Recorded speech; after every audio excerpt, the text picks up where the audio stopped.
Hello friends, இன்றைக்கி video ரொம்பவே யூஸ்ஃபுல்லாக இருக்குங்க. ஸ்கிப் பண்ணாமல் ஃபுல்லாக பாருங்கள். இன்றைக்கி நம்ம கொதிக்கிற தண்ணியில் கோல்கேட் பேஸ்ட்டு போட்டு பாருங்கள், நீங்களுமே ஷாக் ஆவீங்க. அது என்னன்னு சொல்லி பார்க்கலாம். நீங்கள் இப்போ தான் ஃபஸ்ட் டைம் பார்க்குறதா இருந்தால் சப்ஸ்கிரைப் பண்ணிக்கோங்க. ஆல்ன்ற பெல் சிம்பிள் இருக்குது, அதுவுமே கிளிக் பண்ணி வச்சுக்கோங்க. இப்போ நம்ம வீடியோக்குள்ளே போய் பார்க்கலாம் வாங்க. ஃபஸ்ட்டு டிப்பு என்னென்னா, நம்ம இன்றைக்கி சிசர் எடுத்துருக்குங்க. நம்ம வீட்டில் நம்ம சிசரில் அடிக்கடிக்கு நம்ம கட் பண்ணுறதுக்கு யூஸ் பண்ணுவோம் இல்லையா, அந்த மாதிரி சிசர் நமக்கு ஷார்ப் போயிடுச்சு, நமக்கு கடையில் கொடுத்து நம்ம ஷார்ப் பண்ணுவோம் இல்லையா, அந்த மாதிரி பண்ணாமல் வீட்டில் இருக்கிற குப்பையில் தூக்கி போடுற ஒரு பொருள் வச்சு அழகாக நம்ம ஷார்ப் பண்ணிக்கலாங்க. அது என்னன்னு நீங்கள் பார்த்தீங்கன்னா ஸ்டீல் ஸ்க்ரப்பு தாங்க. நம்ம வீட்டில் பாத்திரம் தைக்கக்கூடிய ஸ்டீல் ஸ்க்ரப்பு ரொம்ப குட்டி ஆகிடுச்சுன்னா இல்லை பழசாகிடுச்சுன்னா நம்ம தூக்கி போடுவோம் இல்லையா, அந்த மாதிரி தூக்கி போடாமல் இது போல் நம்ம யூஸ் பண்ணிக்கலாங்க.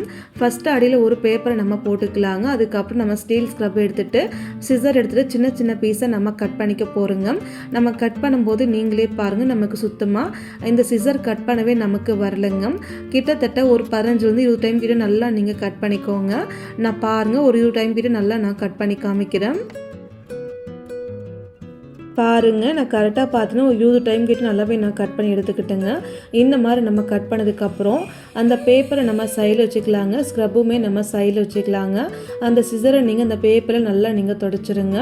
அதுக்கப்புறம் நீங்கள் ஒரு கிளாத் வச்சு சிசர் ஃபுல்லாகவும் நம்ம தொடச்சி எடுத்துக்கலாங்க. இந்த மாதிரி நீங்கள் தொடச்சதுக்கப்புறம் எப்போதும் போல் நீங்கள் ஒரு அட்டையோ இல்லை நீங்கள் பேப்பர் எடுத்துகிட்டு ஒரு 5-6 மடி போல் பேப்பரை மடிச்சுட்டு அதுக்கப்புறம் நீங்கள் கட் பண்ணி பாருங்கள். சிசர் நமக்கு நல்லா கட் ஆகி வருங்க, எங்கேயுமே நமக்கு ஸ்டக் ஆகாது. சிசர் நமக்கு நல்ல ஷார்ப்னஸ் வந்துருக்குங்க. கண்டிப்பாக இந்த டிப்ஸ் உங்களுக்கு ரொம்பவே யூஸ்ஃபுல்லாக இருக்கும்.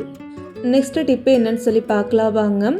நான் இன்றைக்கி பாருங்கள் சால்ட் எடுத்துருக்குங்க. நம்ம வீட்டில் நம்ம சால்ட்டு கொட்டி நம்ம ஸ்டோர் பண்ணிப்போம் இல்லையா, அந்த மாதிரி நம்ம கொட்டி ஸ்டோர் பண்ணிக்கும் போது மழை காலமாக இருக்கட்டும் இல்லை வெயில் காலமாக இருக்கட்டும்ங்க, சால்ட் உள்ளுக்கு நமக்கு ஒரு மாதிரி தண்ணி மாதிரி ஃபார்ம் ஆகி அந்த உப்பு எல்லாமே நமக்கு ஒரு மாதிரி கட்டி பிடிச்சிக்கும் இல்லையா, அந்த மாதிரி ஆகாமல் இருக்க இந்த டிப்ஸை நீங்கள் ட்ரை பண்ணுங்கள். நான் இப்போ பாருங்கள் சால்ட்டு ஃபுல்லாக நமக்கு காலி ஆகிடுச்சு இல்லையா, அதெல்லாம் சால்ட்டு ஃபுல்லாக நான் கொட்டி வச்சுக்கிறேங்க. அதுக்கப்புறம் நம்ம சால்ட்டு தண்ணி இறங்காமல் இருக்க, சால்ட்டு நமக்கு ஒரு மாதிரி கெட்டிப்படாமல் இருக்க இந்த ஒரு பொருள் மட்டும் நீங்கள் சேர்த்தா போதுங்க. அது என்ன நீங்கள் பார்த்தீங்கன்னா தேங்காய் ஓடுதாங்க. தேங்காய் ஓடு உடைச்சிட்டு சின்ன சின்ன பீஸை ஒரு 2-3 பீஸ் போல் நீங்கள் சேர்த்து வச்சுக்கோங்க. நான் இன்றைக்கி ஒரே ஒரு பீஸ் போல் மட்டும் நான் சேர்த்துக்கிறேன். இந்த மாதிரி நீங்கள் சேர்த்துட்டா போதுங்க. நமக்கு மழை காலமாகட்டும் இல்லை வெயில் காலமாகட்டும்ங்க, அந்த சால்ட்டு நமக்கு தண்ணி இறங்கவே செய்யாது.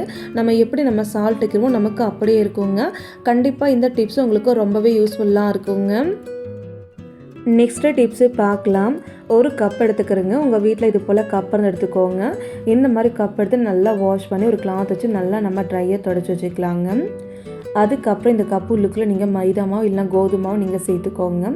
மாவு நம்ம சேர்த்ததுக்கப்புறம் இந்த பாக்ஸ் முடி எடுத்துக்கலாங்க. பாக்ஸ் முடி எடுத்து ஒரு கம்பி எடுத்துகிட்டு லைட்டாக நீங்கள் அடுப்பில் ஹீட் பண்ணிட்டு இந்த பாக்ஸ் ஃபுல்லாகவும் சின்ன சின்ன ஹோல்ஸை நீங்கள் போட்டு வச்சுக்கோங்க. அதுக்கப்புறம் நம்ம பாக்ஸ் முடி போட்டு நம்ம க்ளோஸ் பண்ணிக்கலாங்க.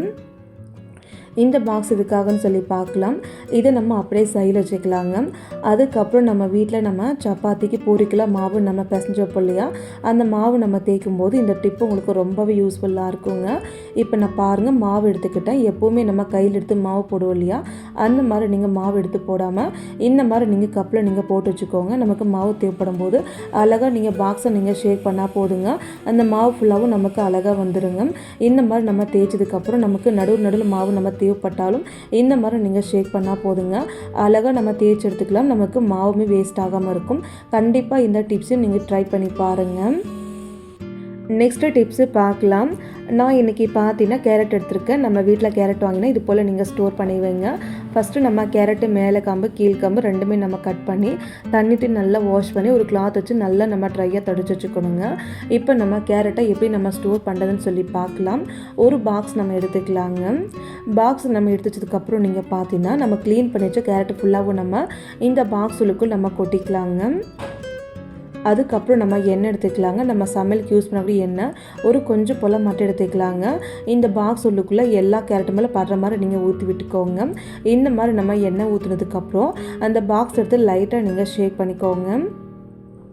இந்த மாதிரி ஒரு டைம் லைட்டாக நம்ம ஷேக் பண்ணதுக்கப்புறம் கை வச்சு ஒரு டைம் நல்லா நான் மிக்ஸ் பண்ணி விட்டுக்கிட்டேன். இந்த மாதிரி பண்ணும்போது எண்ணெய் எல்லா பக்கம் நமக்கு பட்டுருக்குங்க. இந்த மாதிரி மிக்ஸ் பண்ணி வச்சு எப்போதும் போல் மூடி போட்டு ஃப்ரிட்ஜுக்குள்ளே வச்சு நீங்கள் ஸ்டோர் பண்ணால் போதும். எவ்வளோ நாள் வச்சு நீங்கள் எடுத்து பார்த்தாலும் நமக்கு நல்லா ஃப்ரெஷ்ஷாக இருக்கும். ஒரு மாதம் வரைக்கும் நமக்கு கேரட் ஒன்றுமே ஆகாதுங்க. நெக்ஸ்ட்டு டிப்ஸு பார்க்கலாம். நம்ம நிறைய பேருட்டில் பார்த்தீங்கன்னா ஒரே தோசைக்கல் மட்டும்தாங்க நம்ம வச்சுருப்போம். ஒரே தோசைக்கல் வச்சு நம்ம தோசை, சப்பாத்தி, மீன் பொரிக்கிறது எல்லாமே நம்ம செஞ்சுட்டு மறுபடி நம்ம தோசை ஊற்றும்போது நமக்கு அந்த தோசைக்கல்ல தோசை ஓட்டிட்டு அந்த தோசை நமக்கு வராமல் இருக்குங்க. அந்த மாதிரி டைமில் இந்த டிப்பை நீங்கள் ட்ரை பண்ணுங்கள். கேஸ் ஸ்டவ் ஆன் பண்ணி தோசைக்கல் வச்சு 1 டீஸ்பூனுக்கு நம்ம சால்ட்டு சேர்த்துக்கலாங்க. தோசைக்கல் நமக்கு நல்லா சுடுனதுக்கப்புறம் தோசைக்கை எடுத்து அந்த தோசைக்கல் மேலே எவ்வளோ அழுக்கு இருந்தாலும் சரிங்க, அந்த அழுக்கு ஃபுல்லாகவும் நம்ம தோசைக்கை வச்சு இது போல் நல்லா நீங்கள் தேய்ச்சி க்ளீன் பண்ணுங்கள். இந்த மாதிரி வச்சு நீங்கள் க்ளீன் பண்ண அந்த தோசைக்கல் மேலே எவ்வளோ அழுக்கு இருந்தாலும் எல்லாமே நமக்கு வந்துடுங்க. அது மட்டும் இல்லாமல் தோசைமே நமக்கு ரொம்ப சூப்பராக வந்துடும்.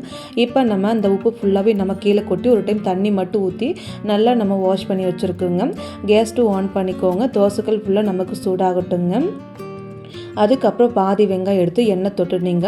அந்த தோசைக்கல் ஃபுல்லாகவும் நல்லா ஒரு டைம் தேய்ச்சி விட்டுக்கோங்க.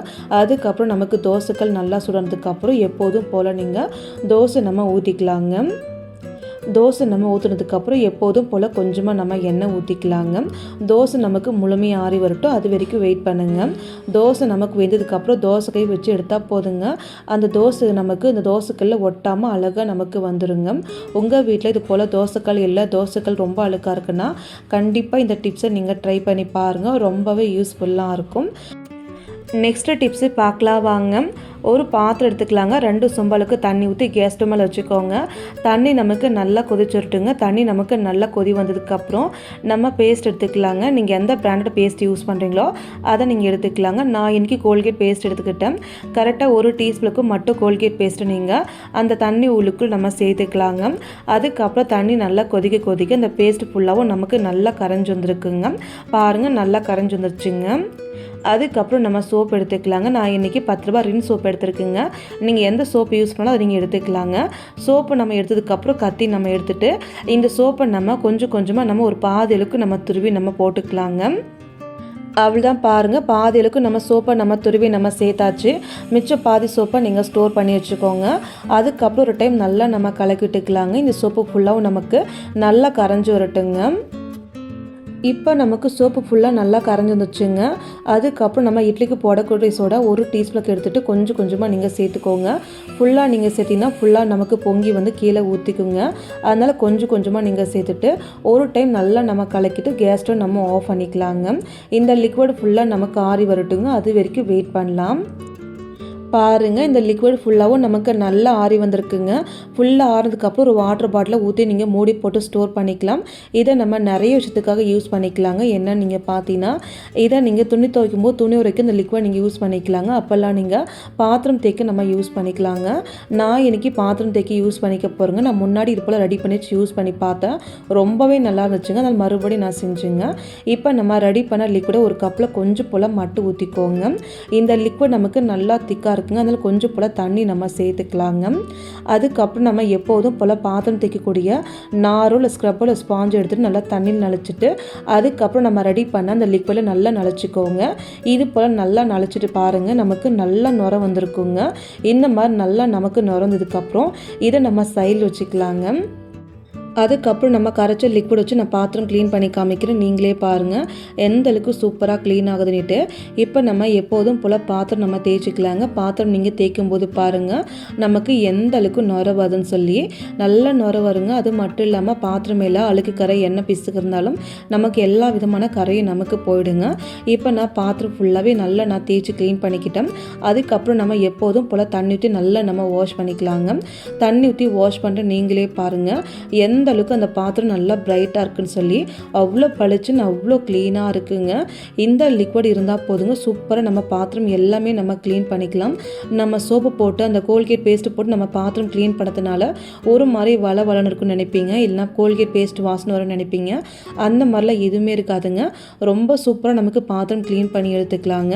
இதனால் நமக்கு பணமும் சேவ் ஆகும், வேலையும் நமக்கு ரொம்ப ஈஸியாக இருக்குங்க. கண்டிப்பாக இந்த டிப்ஸை மறக்காமல் உங்கள் வீட்டில் நீங்கள் ட்ரை பண்ணுங்கள். பாத்திரம் எல்லாமும் நல்லா பிரைட்டாகவும் பளிச்சுன்னு இருக்குங்க. கண்டிப்பாக இந்த டிப்ஸ் எல்லாம் நீங்களும் ட்ரை பண்ணுங்கள். இந்த டிப்ஸ் உங்களுக்கு பிடிச்சிருக்கு அப்படின்னா மறக்காமல் சப்ஸ்கிரைப் பண்ணிக்கோங்க. மறக்காமல் உங்கள் ஃப்ரெண்ட்ஸ் அண்ட் ஃபேமிலிக்கு ஷேர் பண்ணி விடுங்க. மறக்காமல் ட்ரை பண்ணி பாருங்கள். Thank you friends. நாளைக்கு பார்க்கலாம் வேறொரு வீடியோவில்.